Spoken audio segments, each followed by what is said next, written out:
आहेत। आपल्यासोबत आमच्या विक्रोळी स्टुडिओमधून आहेत ज्येष्ठ पत्रकार हेमंत देसाई या चर्चेमध्ये सहभागी होणार आहेत। राष्ट्रवादी काँग्रेसचे आमदार जितेंद्र आव्हाड सुद्धा विक्रोळी स्टुडिओमध्ये आहेत, तर लोअर परेल स्टुडिओमधून थोड्याच वेळात आपल्यासोबत जॉईन होत आहेत शिवसेनेचे खासदार भारतकुमार राऊत आणि कोल्हापूरहून आपल्यासोबत आहेत ज्येष्ठ कम्युनिस्ट नेते ॲडव्होकेट गोविंदराव पानसरे, तर पुण्यातून आपल्यासोबत असणार आहेत मिलिंद जोशीराव। अशा प्रकारे आपण चर्चा करणार आहोत, पण या चर्चेला सुरुवात करण्याआधी बघूया अमेरिकेचे राजदूत टिमोथी रोमर यांच्यासोबत राहुल गांधी नेमकं काय बोलले होते, त्याचे पडसाद जे आहेत राजकीय दिवसभरात काय काय उमटलेत ते बघूया।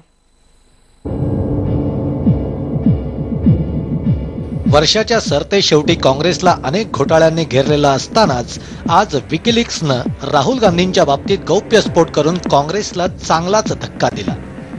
अमेरिकेचे राजदूत टिमोथी रोमर यांच्याशी हिंदू दहशतवादासंबंधी राहुल गांधींनी चर्चा केल्याचं विकिलीक्सनं समोर आणलं। लष्कर तोयबापेक्षा हिंदू दहशतवाद्यांचाच देशाला अधिक धोका असल्याचं वक्तव्य रोमर आणि राहुल गांधी यांच्या संभाषणातून समोर आल्याचा गौप्यस्फोट विकिलीक्सनं केलाय। राहुल गांधींनी मात्र याचा इन्कार केलाय। या सगळ्या वादाच्या पार्श्वभूमीवर राहुल गांधींनी एक प्रसिद्धीपत्रक काढलंय, त्यात ते काय म्हणतायत? सर्व प्रकारचा दहशतवाद आणि जातीयवादाचाच भारताला धोका आहे। दहशतवादाच्या बाबतीत आपल्याला अधिक दक्ष राहायला हवं, तो कोण करतं हा मुद्दा उरत नाही। या सगळ्या गौप्यस्फोटानंतर काँग्रेसनं हे सगळं षडयंत्र असल्याचं म्हटलंय। शिवाय त्यांनी यावर संशयही व्यक्त केलाय। This matter has to be looked into. It has to be investigated and verified. भाजपनं राहुल बरोबरच काँग्रेसवरही हल्ला चढवलाय। राहुल गांधी जी की समझदारी हिंदुस्तान की कितनी कमजोर है और कितनी अधूरी है उसका परिचय दिए। बीजेपी की ओर से उनके इस वक्तव्य की हम बहुत भर्त्सना करते हैं, क्योंकि ये उनकी सोच का संकेत देता है जिसको अमेरिका की ओर से डिनाई नहीं किया गया है। Most unfortunate that the Congress senior leadership is going out of its way to support the jihadi terror. This is utter ignorance of Indian reality. सकाळपासून काँग्रेसवर इतके हल्ले झाल्यानंतर काँग्रेस गप्पती कशी बसेल? त्यांनी नंतर भाजपवरच हल्लाबोल केला। Questions are raised against whom? Whose families have sacrificed, not one but two former prime ministers of India have sacrificed their life for the unity and integrity of India. विकिलीक्सनं आतापर्यंत असे अनेक गौप्यस्फोट केले, त्यामुळे जगभरातल्या महासत्तांमध्ये खळबळही माजली आहे। उद्या दिल्लीत होणाऱ्या काँग्रेसच्या महाअधिवेशनात काँग्रेस याला काय उत्तर देतं ते पाहावं लागेल। Bureau report, IBN Lokmat. आज सकाळपासून कशा प्रकारे राजकीय धुमाकूळ माजलाय राहुल गांधी यांच्या या सगळ्या वक्तव्यामुळे तो आपण बघतोय आणि या विषयावरच आपण चर्चा करतोय। चर्चेला सुरुवात अर्थातच जितेंद्र आव्हाड यांच्यापासून करूया। आव्हाड सर, आपण बघतोय भाजपने जी टीका केलेली आहे, सगळ्यात प्रमुख मुद्दा जो आज उपस्थित केला जातोय राहुल गांधी यांच्या वक्तव्याबद्दल, की अशा प्रकारची तुलना त्यांनी जी केलेली आहे ती मुळातच योग्य आहे का? अशी असं आहे की पहिल्यांदा माझी भूमिका स्पष्ट करू द्या की मी काही काँग्रेसचा प्रवक्ता नाही। मी जरी आमचा पक्ष जरी काँग्रेसच्या बरोबर युतीत असला तरी ते काय बोललेत, कुठल्या संदर्भातनं बोललेत, कशासाठी बोललेत, त्यांची मानसिकता काय होती ह्याबद्दल बोलण्याचा मला अधिकार नाही आणि तसं बोलणं हे माझ्यासारख्या कार्यकर्त्याला शोभणारही नाही। पण तुमचा पक्ष आघाडीत आहे, तुम्हाला असं वाटतं का राहुल गांधींचं आजचं जे सगळं वक्तव्य आहे ते काँग्रेसला अडचणीत आणणार आहे असं वाटतं का? मी काँग्रेसला काय होईल मी सांगणारा माणूस नाही ना। मला काय करत म्हणजे असं आहे की काँग्रेसची आपली एक वेगळी भूमिका आहे, आपला एक वेगळा पक्ष आहे, त्यांचे वेगळे नेते आहेत, त्यांची वेगळी मानसिकता आहे, त्यामुळे त्यांच्याबद्दल बोलण्याचा मला काय अधिकार नाहीये। पण असं आहे की विचार करण्यासारखी गोष्ट ही आहे की जेव्हा आता रविशंकर प्रसाद बोलले, रविशंकर प्रसादांनी काल महाराष्ट्राचे गृहमंत्री यांनी आपल्या गृह खात्याच्या निवेदनात असं म्हटलं आहे की माननीय करकरे साहेब हे त्यांच्यावर झालेल्या टीकेमुळे, त्यांच्यावर झालेल्या आरोपामुळे आणि काही राजकीय पक्षांनी आणि नेत्यांनी घेतलेल्या भूमिकेमुळे व्यथित आणि अस्वस्थ होते, त्यांचे सहकारी व्यथित आणि अस्वस्थ होते आणि त्याबद्दल ते माझ्याशी आणि माझ्या आयुक्तांशी म्हणजे मुंबईच्या आयुक्तांशी बोलले होते. असं आहे की तुम्ही पार्श्वभूमी जर बघितली, एकंदरीत पार्श्वभूमी या देशामध्ये एक वेगळा समाज आहे. या देशाला जातीयवादाचे कांगोरे आहेत. इथे वेगवेगळ्या जाती जमाती वर्षानुवर्ष एकत्र आहेत. इथला मुस्लिम, शीख, ईसाई हे हजारोनी वर्ष एकत्र आहेत. त्यामुळे ह्या देशामधल्या दहशतवादाचा विचार करत असताना या सगळ्या गोष्टींचा विचार करणं फार गरजेचं आहे. मला सांगा की तुम्ही मालेगाव बॉम्बस्फोटातल्या आरोपींना भेटायला जाता, तुम्ही त्यांची बाजू घेऊन पंतप्रधानांवरती दबाव आणून हा तपास वेगळ्या मार्गाने नेण्याचा प्रयत्न करता. तुम्ही दहशतवादाचं समर्थन करत नाहीये. मग हे सगळं काल गृहमंत्र्यांनी, महाराष्ट्राच्या गृहमंत्र्यांनी सरकारच्या वतीने सगळं उघड केल्यावरती बीजेपीला कुठला अधिकार उरतो कोणाच्या विरुद्ध बोलायचा आणि कुठल्या दहशतवादाविरुद्ध बोलायचा? ज्या पक्षाचे नेते ह्या देशातल्या दहशतवादाचं समर्थन करतात. असा दहशतवाद हा हिंदूंचा नाही, मुसलमानांचा नाही. दहशतवाद आहे ती मानसिक विकृती आहे. आणि ह्या देशातल्या दहशतवादाला सुरुवातच मुळी महात्मा गांधींच्या हत्येनंतर झाली आणि त्याचा कळस चढला बाबरी मस्जिद जेव्हा पाडली गेली तेव्हा. आणि त्याच्यानंतर या सामाजिक एकतेमध्ये जी भिंत पाकिस्तानला टाकायची होती ती पाकिस्तानला जमली नाही, ती आपण केली. आपण बाबरी मस्जिद. या सगळ्या पार्श्वभूमीवर राहुल गांधींनी जे वक्तव्य केलंय त्याच्याशी तुम्ही सहमत आहात? असं आहे, मी राहुल गांधींचं वक्तव्य बघितलेलं नाही, कारण का मी आत्ताच नागपूरहून आलेलो आहे. दिवसभरात मला काही समजलं नाही. मी प्रवास करून आलेलो आहे. मला फक्त हे म्हणजे हा प्रश्नही होता हे मला माहित नाही. दहशतवादाविरुद्ध आहे म्हणून या इथे मी आलेलो आहे. तुम्ही आरोप केलेले आहेत. आपल्यासोबत भारतकुमार राऊत सुद्धा आहेत, शिवसेनेचे खासदार आहेत. राऊत, ज्या पद्धतीचे आरोप केलेले आहेत आव्हाड यांनी की कुठलाही अधिकार नाहीये विरोधी पक्षांना प्रश्न उपस्थित करण्याचा, राहुल गांधी जे बोललेले आहेत त्याबद्दल काय उत्तर द्याल? जितेंद्र आव्हाड यांची तडफ मी समजू शकतो, परंतु त्यांनी स्वतःच सांगितले की त्यांना विषय माहिती नाहीये. ते आताच नागपूरहून आलेले आहेत.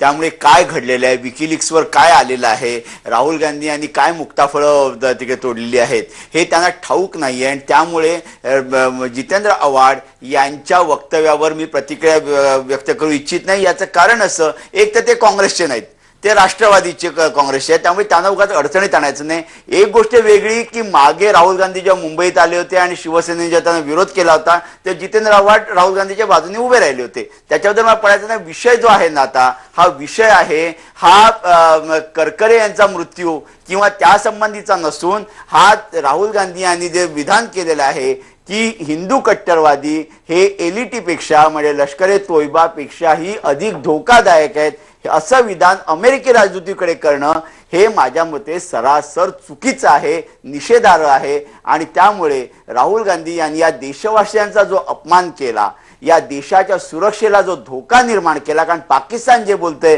तेच राहुल गांधी बोलायला लागलेले आहेत. त्यामुळे त्यांनी देशाची माफी मागितली पाहिजे. आणि केवळ त्यांनी माफी मागितली नाही तर मग काँग्रेस श्रेष्ठी म्हणून जे कोणी फिरतायत त्यांनी या देशाची माफी मागितली पाहिजे आणि त्या विधान मागे घेतलं पाहिजे. आजही जो खुलासा प्रसिद्ध झालेला आहे राहुल गांधींचा आणि काँग्रेसच्या वतीने, त्यामध्ये कुठेही हे विधान त्यांनी अमेरिकन राजदूताकडे केलेलं नाही असं कुठेही म्हटलेलं नाही. दहशतवादी कुठल्याही याचे असले तरी ते धोकाच आहे हे वैश्विक सत्य आहे. त्याच्यामध्ये हे सांगायला राहुल गांधी कशाला पाहिजेत? त्यांनी जे विधान केलं त्या विधानाचं खंडन त्यांनी केलेलं नाहीये.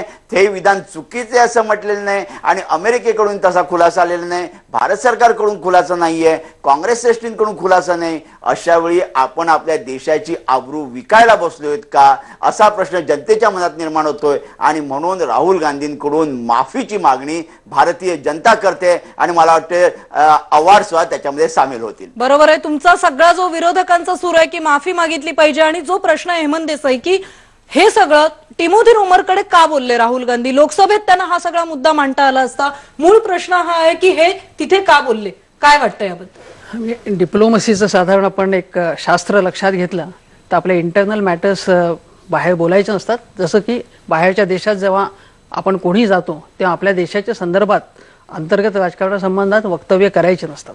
आता हे ठीक आहे, हा एक भाग झाला की हा आक्षेपार्हच भाग आहे. पण राहुल गांधी जे म्हणालेत त्यामध्ये त्याचा मूळ मुद्दा काय?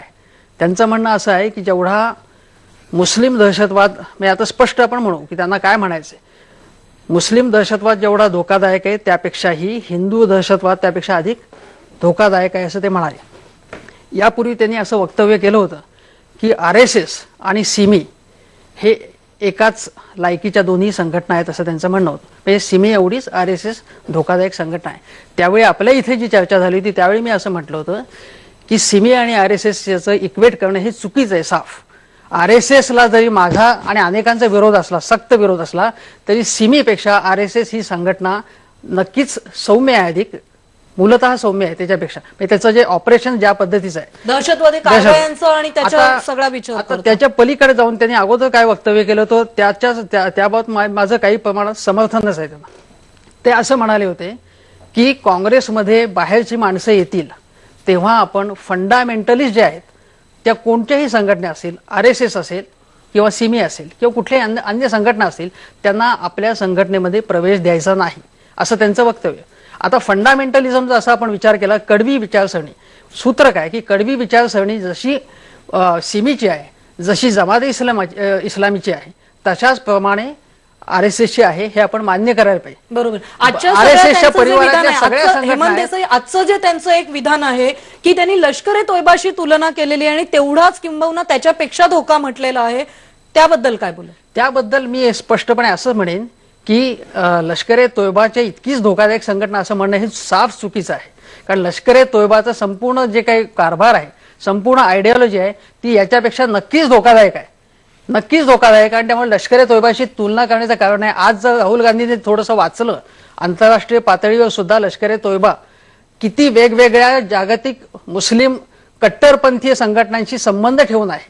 आज पाकिस्तानमध्ये काय चाललंय, मुशर्रफ यांनी आत्ता ज्या मुलाखतीमध्ये जे काही सांगितलेलं आहे, भारताचे विरोधी त्यांनी स्पष्टपणे वक्तव्य केली आणि सगळ्याचा विचार करता अयोग्य आहे असं तुमचं म्हणणं आहे. एक आपण गोविंदराव पानसरे यांना याबद्दल विचारूया. पानसरे सर, जी तुलना केलेली आहे आता, हे म्हणतायत की हिंदू दहशतवाद आहेच असं आव्हाड म्हणतायत, भारत कुमार राऊत असं म्हणतायत की हे सगळं परदेशी राजदूताशी बोलण्याची काय गरज होती, आणि हेमंत देसाई असं म्हणतायत की मुळात ही तुलना करणं हेच चुकीचं आहे, आंतरराष्ट्रीय राजकारणाचा अभ्यास कमी वाटतोय. तुम्ही या सगळ्या विधानाचं विश्लेषण कसं कराल?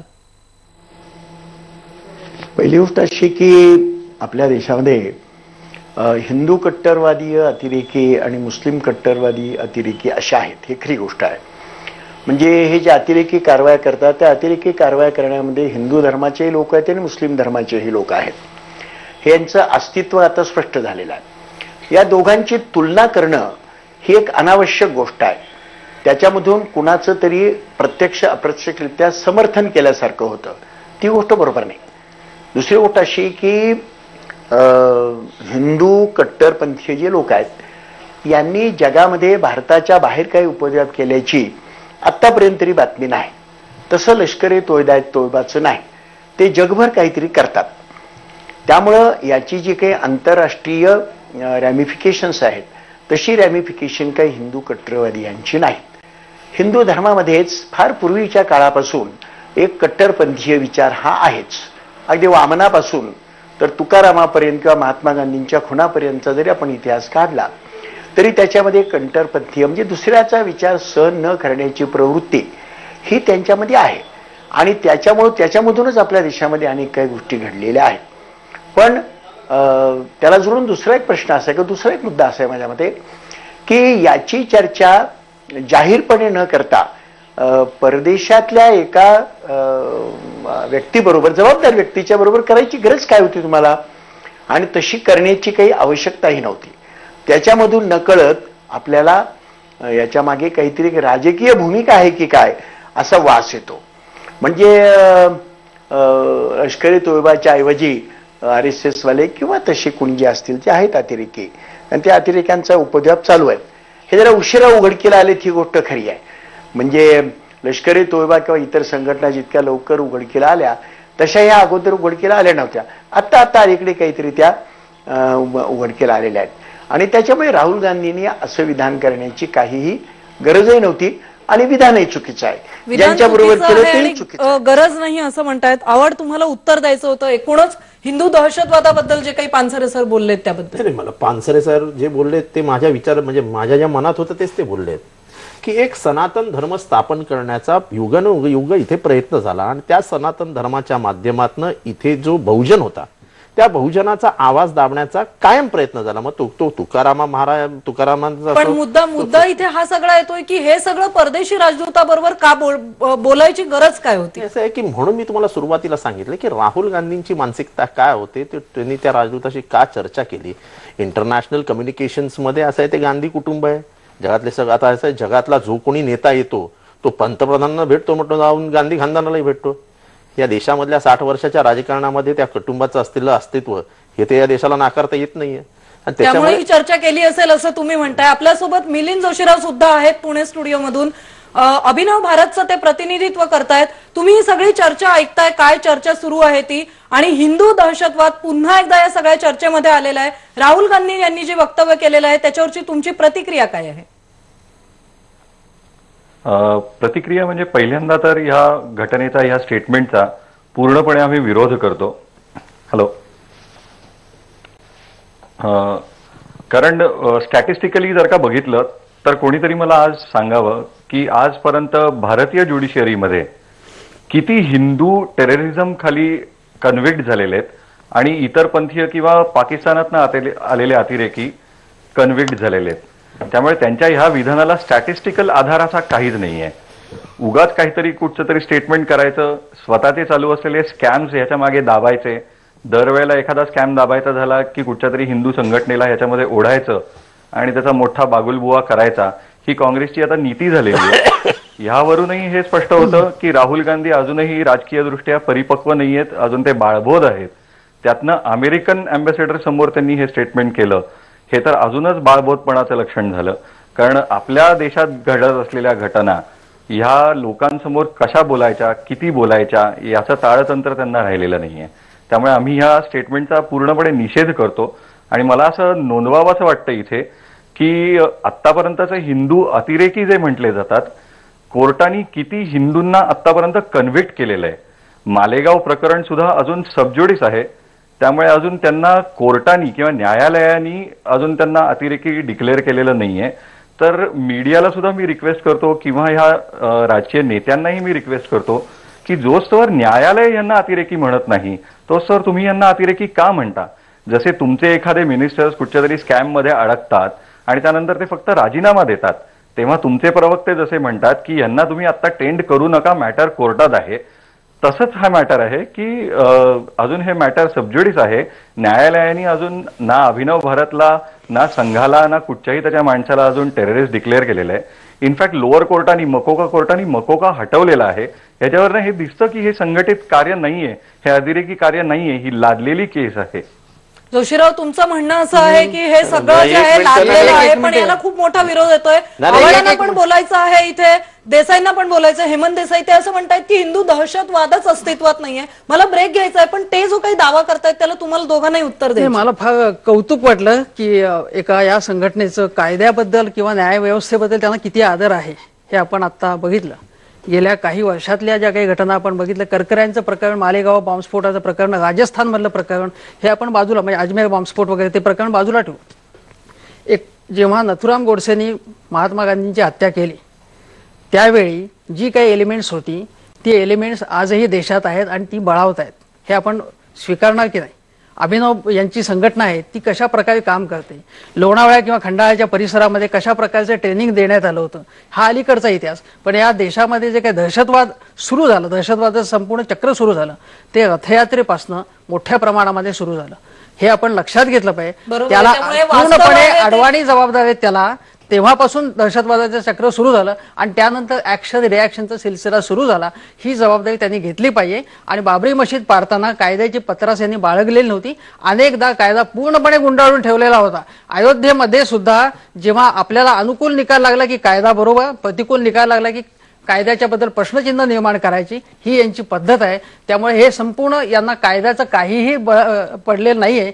थोतांडे यांचं असं स्पष्टपणे थोतांड आहे सगळं जो काही दावा केलेला आहे. आव्हाडांना बोलायचं आहे, आपण आव्हाडांना त्यांची बाजू मांडायची वेळ देणार आहोत. पण आता एक ब्रेक घेऊया. ब्रेकवर जाताना पुन्हा एकदा आपला प्रश्न बघूया. आपला प्रश्न होता, राहुल गांधींच्या आजच्या वक्तव्यामुळे काँग्रेस पक्ष अडचणीत आलाय का, असं बघूया काय म्हणतोय पोल आपला.